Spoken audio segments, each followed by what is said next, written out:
The Liberty apple. I think I made comment on another video. I was a little worried about this apple and the taste of it. It was really sharp. It's been tart. Last year the apples I got off of it were really tart, just not good. This year, it's the first year it's cropped this heavily. This is about a 6-year-old tree. And it's got a pretty good crop on it. And I've been eating these apples over a period of weeks because they got the color on them, and the texture was the texture that I loved, but they weren't good. They were really tart, really sharp. And I let them go and let them go. You know, every day for the last week I'll come out here and I'll find one on the ground. Just fall off in the wind. So I thought, alright, they're getting close to being ready.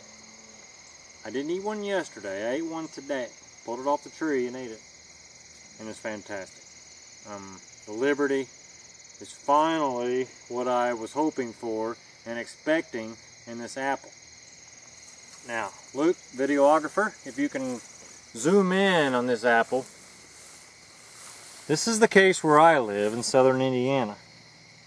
You can see how deep and dark, almost mahogany-like, the red is on this apple.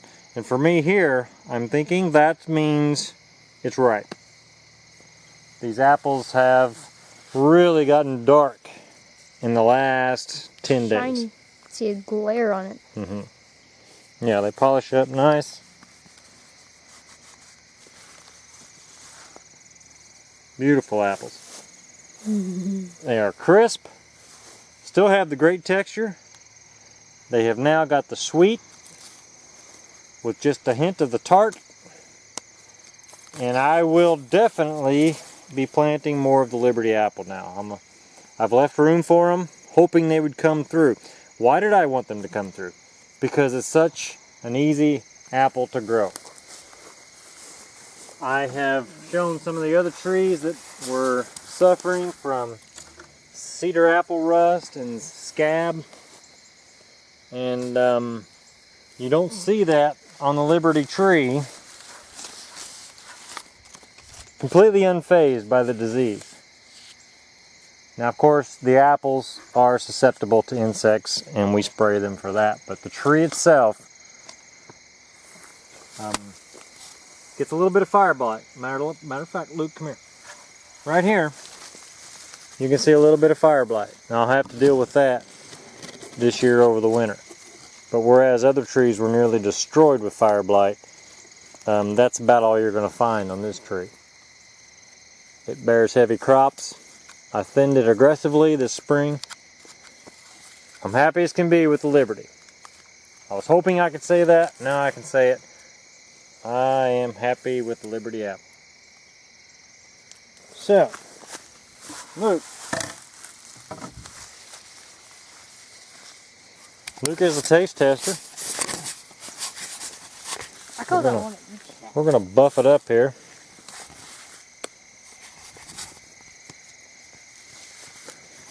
Shirt, give it the old shirt treatment. A little bit of sweat in there. That's what we like.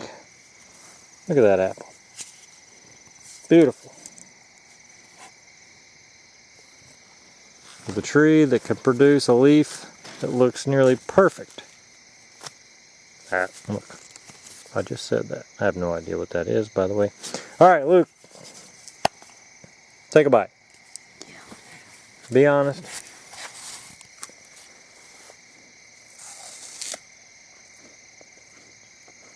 I could tell by the sound of it. If it has all that tartness, or for now, are you getting the sweet? Some aromas. It's very good. Is that an apple you're going to look forward to eating, or one you're just going to leave in the back of the refrigerator and hoping you don't have to eat it? It's a great apple, isn't it? Okay, Liberty, great apple. Let it ripen. Don't pick it too soon. Let the apples ripen. It is September 22nd, southern Indiana. They're ready to pick. It was a late spring, so next year we might have a better idea. You can see the deep, dark red on these apples. Tells me that they are ready to eat. Come on, come on. Good size on some of these apples. Some of them are kind of small, but boy, some of them are good size. And I tell you what, we've had some decent rains, 2 decent rains in the last 6 weeks, and I think it's actually plumped some of these apples up. We're going to pick them all. Ah, there's a bad spot. You know what I think did that? You see that spur right there? I think that with wind has rubbed into that apple right there and created that. No stopping that. I'm going to plant